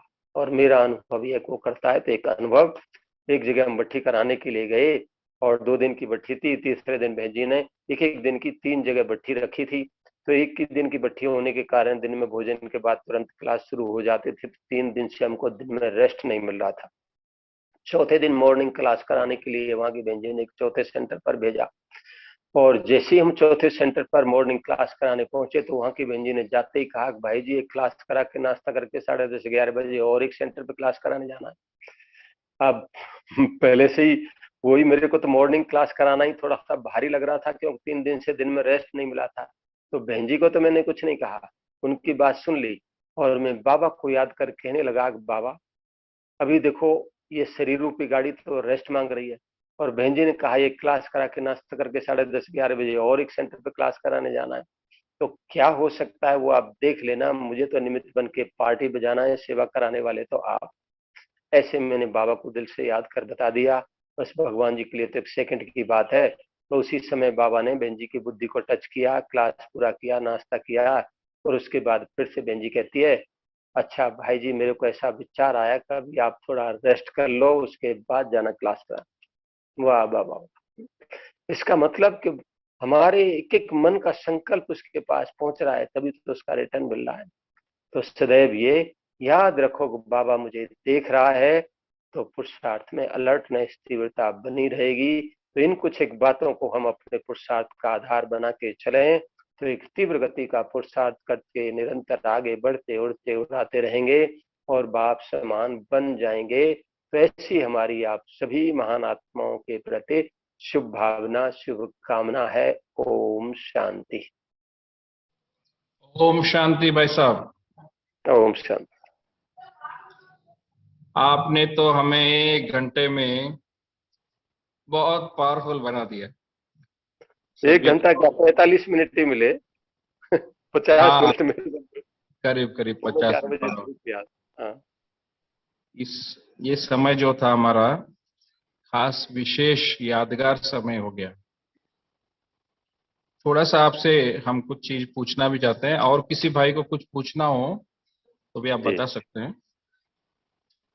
अभी वर्तमान समय में जो सबको पता ही है क्या स्थितियां हैं, प्रकृति ने भी एक वायरस के रूप में परीक्षा लेना शुरू कर दिया है, और जी। उसका असर सारी दुनिया में है, भले वो देश हो विदेश हो, यहाँ तक कि यज्ञ में भी उसका असर हम देख रहे हैं जी। कि हमारे कई सारे भाई बहनों को, यहाँ तक कि सीनियर्स को भी इसका इफेक्ट हो। लेकिन इसके बावजूद इसका जो सेकेंड रूप है, वो कहते हैं बाबा की जो होता है वो अच्छा होता है। किस तरह से हम बीके के लिए, बाबा के बच्चों के लिए, भले वो यज्ञ हो, मतलब मधुबन की मैं बात कर रहा हूँ, वहां हो या जहां पर भी हमारे भाई बैठे हैं कुमार, कुछ इसमें से समर्पित है, कुछ है अपना लौकिक कारोबार करते हुए बाबा के पक्के बच्चे हैं। इसमें अच्छाई क्या आपको, आपके अनुभव से नजर आ रहा है? हम्म। और एक चीज बाबा ने कहा, जो कुछ समय पहले बाबा ने एक संदेश दिया दादी गुलजार के बाद में, वेदांति बहन ने लाया था। बाबा ने कहा कि यज्ञ पहले से भी बहुत बहुत बहुत अच्छा चलेगा। तो वो किस तरह से, उसका आप क्या संकेत क्या समझते? हम्म। बहुत ही अच्छी गहराई वाली बात आपने क्वेश्चन में पूछी कि देखो जो कुछ हो रहा है इसमें अच्छाई क्या है? शॉर्ट में यही मैं बतला रहूंगा ना। तो हम सब देख रहे हैं कि बाबा ने तो हमको सब कुछ बता ही दिया है, इसलिए कोई डरने की घबराने की आवश्यकता नहीं। लेकिन अच्छाई इसमें एक तो ये है कि सृष्टि का परिवर्तन तो होना ही है, और परिवर्तन समय के अनुसार जो हो रहा है वो नई दुनिया आनी है। और जो आत्मा इस समय बाबा के बच्चे तीव्र पुरुषार्थ करके अपने आप को योग बनाएंगे, नई दुनिया में तो वही जा पाएंगे बाबा के बच्चे जिन्होंने पहचाना जाना है। लेकिन तीव्र पुरुषार्थ उसमें ऊंच पद का आधार बनाएगा हमें। एक तो ये बात कि नई दुनिया आनी है तो परिवर्तन होना है। इसके साथ साथ ये परिस्थितियां हमारी स्थिति को एक शक्तिशाली महान बनाने के लिए प्रेरित कर रही हैं। और जिनका पुरुषार्थ अच्छा है आज भी, कई टीचर्स भाई बहनों से मेरी बात होती रहती है। एक कई सेंटरों पर तो कंटिन्यू भट्टियां चल रही हैं, और बहुत भाई बहने एक एक दिन में 8-8 घंटे योग बैठ के योग कर रहे हैं। इतना अच्छा पुरुषार्थ है। तो ये परिस्थितियां हमें प्रेरित कर रही हैं कि हम अपनी स्थिति को, अपनी अवस्था को बहुत ही शक्तिशाली पावरफुल बनाएं। और वो शक्तिशाली अवस्था हमारी होगी तो उसके द्वारा हम बाबा को प्रत्यक्ष कर सकेंगे। और जहाँ शक्तिशाली अवस्था अच्छा पुरुषार्थ है, तो वैसे ही हम आधार हैं इस फाउंडेशन के, सृष्टि रूपी परिवर्तन के। तो जैसी हमारी स्थिति होगी वैसी ही सृष्टि की आत्माओं की स्थिति होगी। तो एक श्रेष्ठ स्थिति के द्वारा, अच्छे पुरुषार्थ के द्वारा हम अनेक आत्माओं को शांति शक्ति देकर उन्हें दुखों से मुक्त कर सकने में सहयोगी बन सकें। इस आधार से भी ये परिस्थितियां हमें बहुत ही मदद कर रही हैं। और इसके साथ साथ हम जो जिनका पुरुषार्थ अच्छा होगा वर्तमान में, वो आत्माओं के पावरफुल वाइब्रेशन से ये यज्ञ हर प्रकार की परिस्थितियों से सेफ रहेगा। और बाबा ने तो बता ही दिया है कि ये तो भगवान का यज्ञ है, चाहे कुछ भी हो जाए आत्माओं के हिसाब किताब तो चुप हो नहीं है। कई भाई बहन ये भी क्वेश्चन करते हैं कि बाबा हमारे अपने बच्चों की मदद क्यों नहीं करता है, इतने भाई बहन ये शरीर छोड़कर जा रहे हैं। तो उसके लिए भी ये बात है कि देखो जिनका जो हिसाब किताब पूरा हो गया तो उनको तो जाना ही है, उसमें कोई रोक नहीं सकता, भगवान या कोई भी शक्ति उन्हें रोक नहीं सकती जाने से। लेकिन जो वर्तमान में है वो हम अच्छी स्थिति, अच्छा पुरुषार्थ हमारा होगा, योग का चार्ट हमारा अच्छा होगा, तो उन परिस्थितियों के प्रभाव से मुक्त रहकर अनेक आत्माओं को शांति शक्ति की अनुभूति करा सकेंगे। और जो बाबा कहता है, इस यज्ञ से ही जो आत्माएं जा रही हैं वो नई दुनिया की शुरुआत करने के लिए, फाउंडेशन डालने के लिए जा रही हैं। तो फाउंडेशन मजबूत होगा तो और ही यज्ञ में दिन दूनी रात चौगुनी प्रगति होती रहेगी। और हम जो कर रहे हैं उसके अलावा जो एडवांस पार्टी में आत्माएं गई हैं वो भी इस यज्ञ को पावरफुल बनाने में, सहयोगी बनने में बहुत बड़ी बन रही है। तो इस तरह से उनके जाने में भी कल्याण है। और दूसरी जो बात आपने पूछी, गुलजार दादी के संदेश में क्या बात पूछी थी, जरा फिर से रिवाइज करें भाई। वेदांती बहन के थ्रू एक मैसेज आया था, बाबा ने संदेश में कहा था, और बाबा को कईयों के संकल्प चलते हैं। अभी तो दादियां थी हमारे मेन आधार स्तंभ। अभी तो पिछले साल में तो दादी जानकी जी गए, फिर इसके बाद अब बाबा का यज्ञ रथ, जो उनके होना उपस्थिति काफी थी, उनके वाइब्रेशन से सारा यज्ञ का कारोबार चलता था। तो कईयों के संकल्प चलते हैं कि अभी कैसे चलेगा, इसके आगे क्या होगा। तो अभी हमने कुछ समय पहले तो बड़ी दादी को खोया, उसके बाद दादी जानकी को, उसके बाद दादी गुलजार को, तो ये तीन त्रिमूर्तियां थी। तो अभी इसके बाद कैसे चलेगा, तो बाबा ने उसके जवाब में कहा कि बच्चों का संकल्प चल रहा है, लेकिन बाप ये कहता है कि यज्ञ पहले से भी और बढ़िया, बहुत अच्छा अच्छा अच्छा चलेगा। और बाबा ने यहाँ तक कहा कि वतन से बाबा यज्ञ को चलाएगा। उसका क्या राज, मतलब आपकी चर्चाएं चलती होगी ना, आप इतने सब बड़े जी भाई बहने हमारे बैठे हैं मधुबन में, तो उसका जी सार जी रूप में आप इसको हमें समझाने की हाँ कोशिश करें। जी जी। तो देखो, जैसा कि आपने बताया संदेश में, तो ये बताई सबने सुनी होगी वो बात। जी और आपने जैसा कि पूछा, तो दादियां, मैं ये कहूंगा कि ये यज्ञ देखो बाबा का है, कोई मनुष्य आत्मा का नहीं, और वास्तव में चलाने वाला भी वही है। जैसा कि मैंने क्लास में एक एग्जाम्पल में बताया, हम सभी तो निमित्त बन के पार्टी बजा रहे हैं, ऊपर से ही सब कुछ वही करा रहा है, वही चला रहा है। देखने में वो नहीं आ रहा, लेकिन गुप्त रूप में वही करा रहा है, वही चला रहा है। और स्वर्ग की स्थापना होकर ही रहेगी, भले कोई कुछ भी विघ्न डाले या कितनी भी समस्याएं आए, उसे कोई रोक नहीं पाएगा। और जो आपने जैसा कहा ना, साकार में सब दादियां चलेगी, लेकिन मैं तो ये कहूंगा कि दादियां गई नहीं, वो आज भी हमारे साथ हैं, सूक्ष्म में फरिश्ते रूप में हमारा हर यज्ञ के कार्य में सहयोगी बनकर साथ दे रही हैं। अभी कुछ दिन पहले एक संदेश में बाबा ने ये बात पहले भी बताई है कि जो भी आत्माएं एडवांस पार्टी में गई है, महान पावरफुल आत्माएं, उनकी वतन में मीटिंग होती रहती है बाबा के साथ। बाबा मीटिंग करते हैं उनकी, आगे क्या करना है, कैसे करना है, वो यज्ञ के बारे में उनकी जितना हम यहाँ सोच रहे हैं ना, उससे कहीं कई गुना ज्यादा वो जाने वाली आत्माएं सूक्ष्म में बैठ के वतन में मीटिंग करके इस यज्ञ को कैसे संपूर्ण बनाना है, विघ्नों से मुक्त रखना है, वो सोचती रहती हैं। जो आत्माएं वर्तमान में निमित्त हैं और जो योगी आत्माएं हैं, उनको टचिंग मिलती रहती है, और वैसे वाइब्रेशंस के अनुसार वैसा यज्ञ का कारोबार चल रहा है। तो हम इसलिए इस आधार, इन बात के पीछे अपने आप को निश्चिंत कर दें कि क्या होगा कैसे होगा, नहीं, ये यज्ञ बाबा का है। जब देखो साकार में बाबा थे तो तभी भी ये क्वेश्चन उठा था, बाबा अव्यक्त हो गए, अभी कैसे होगा क्या होगा।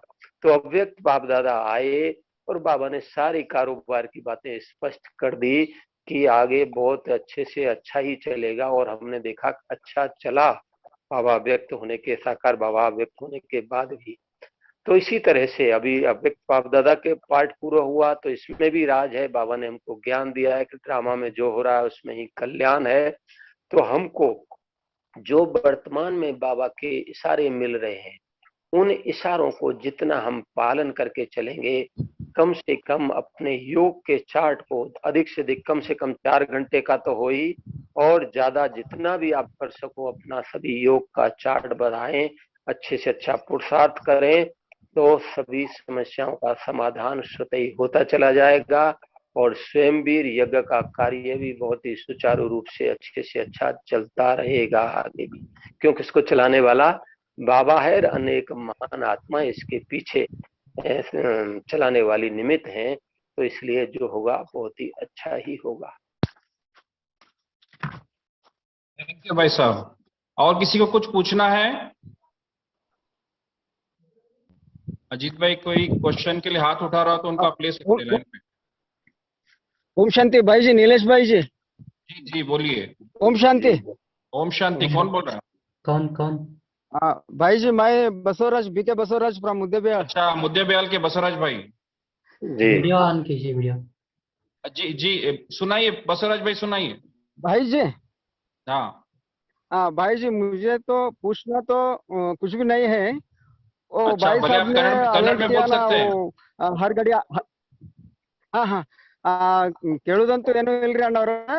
ಆದ್ರೆ ಅಣ್ಣವ್ರ ಕ್ಲಾಸ್ ಬಗ್ಗೆ ನಮ್ಗೆ ಬಹಳ ಬಹಳ ಮನ್ಸಿಗೆ ಬಹಳ ಖುಷಿ ಆಯ್ತು, ಸಂತೋಷ ಆಯ್ತು. ಅವ್ರ ಸಮಯದ ಬಗ್ಗೆ ಹರ್ ಗಡಿ ಅಂತಿಮ ಗಡಿ, ಹರ್ ಶ್ವಾಸ ಅಂತಿಮ ಶ್ವಾಸ, ಇದು ಸಮಯದ ಬಗ್ಗೆ ಏನು ಇಶಾರ ಎಚ್ಚರಿಕೆ ಕೊಟ್ರಲ್ರಿ, ಅದರಿಂದಂತೂ ನಮ್ಗೆ ಬಹಳ ಒಂದು ಮನಸ್ಸಿಗೆ ಖುಷಿ ಆಯ್ತು ಮತ್ತು ನಮ್ಗೆ ಒಂದು ರೀತಿಯಿಂದ ಜಾಗೃತಿ ಉಂಟಾಯ್ತು. ಅದಕ್ಕಾಗಿ ನಾನು ಧನ್ಯವಾದಗಳನ್ನು ಹೇಳ್ತಾ ಇದ್ದೀನಿ.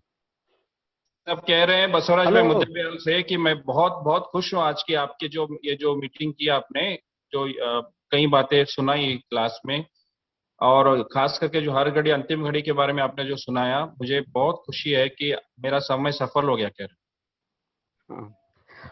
ಆಮೇಲೆ ದಾದಿಯವರು ಇದ್ರ ಬಗ್ಗೆ ಮೊದಲನೇ ಹೇಳಿದ್ದಾರೆ. ಕಲ್ ಅಂತ ಕಾಲ್ ನಮ್ಮನ್ನ ತಿಂದು ಹಾಕಿಬಿಡ್ತದ, ಅದ್ರ ಬಗ್ಗೆನೆ ಅದನ್ನ ಒಂದು ಆಧಾರ ಇಟ್ಕೊಂಡು ಅಣ್ಣವರು ಇದ್ರ ಬಗ್ಗೆ ಹೇಳಿದ್ರು. ಅದ್ರ ಬಗ್ಗೆ ನಮ್ಗೆ ಬಹಳಷ್ಟು ನಾನು ಇನ್ನೊಮ್ಮೆ ಮತ್ತೊಮ್ಮೆ ಧನ್ಯವಾದಗಳನ್ನು ಹೇಳ್ತಾ ಇದ್ದೀನಿ. Thank you. अजीत भाई और कोई, कुछ सुनाना चाहता है? देखिए कोई हाथ उठा रहा हो, किसी क्वेश्चन हो तो अजीत ಪ್ರಶಾಂತ್ भाई। ಭಾई, ಪ್ರಶಾಂತ್ ಅಣ್ಣವ್ರು ಏನಾದ್ರು ಕೇಳಾರಿದ್ರಿ?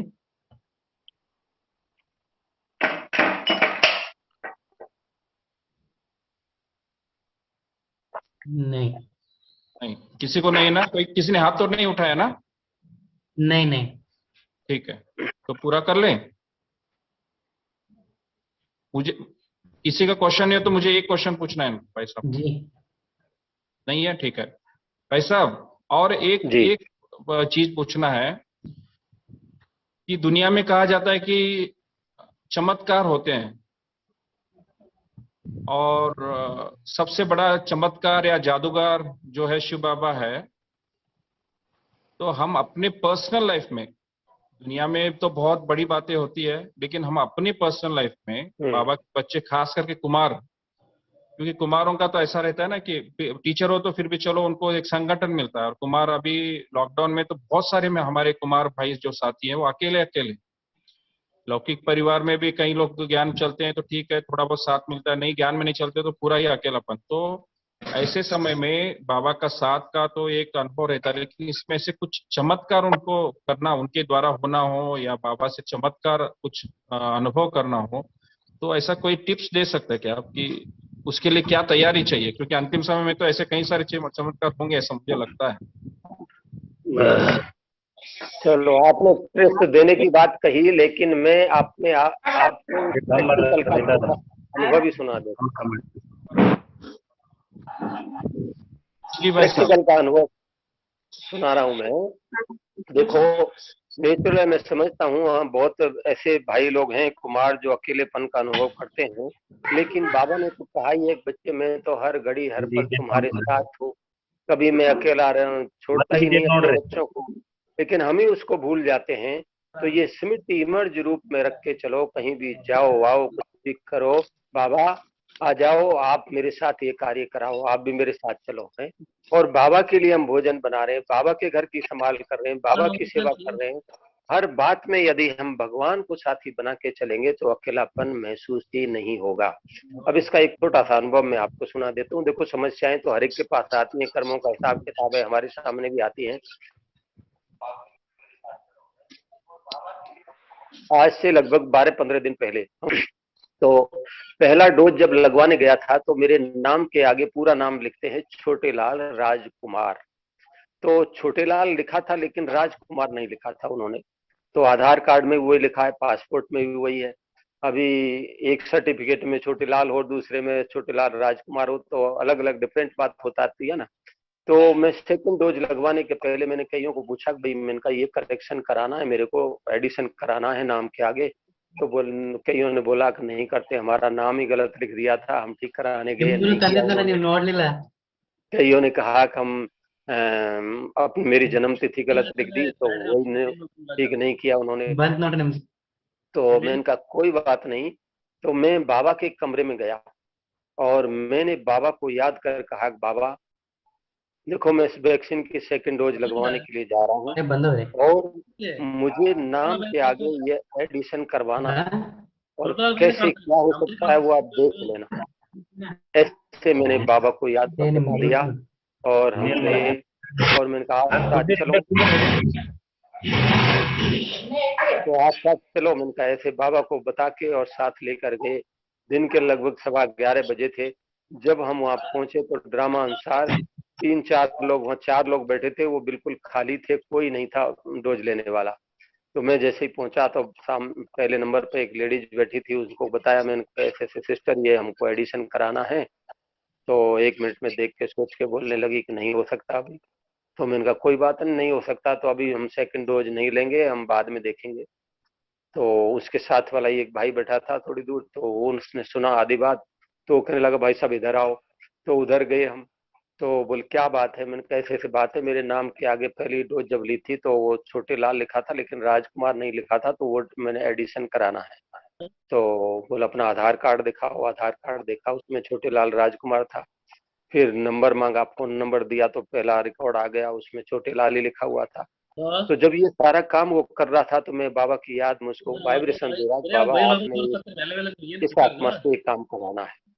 तो बस 1-2 मिनट में देखकर उसने कहा ठीक है मैं अभी कर देता हूँ। तो उसने सब कुछ ठीक कर दिया और मेरे पास मैसेज आ गया और वैक्सीन की सेकंड डोज लगा दी। तो भले चाहे सारा संसार ये कह रहा हो कि ऐसा नहीं हो सकता, यदि हम भगवान को साथी बनाकर चलते हैं तो हमारे लिए हर असंभव कार्य संभव होता चला जाएगा। तो उसे सदैव यूज करो। बाबा ने तो कहा ये मैं आया ही तुम्हारे लिए हूँ, मेरी सर्व शक्तियां सर्व गुण खजाने तुम्हारे लिए हैं, उनका लाभ लो, फायदा उठाओ। कहीं भी कोई लगे आपको कि कोई समस्या है, विघ्न है, परिस्थिति है, बाबा का आह्वान कर लो, देखो तुरंत उसकी मदद मिलेगी, सहज उसे पार कर सके। ओके। Thank you.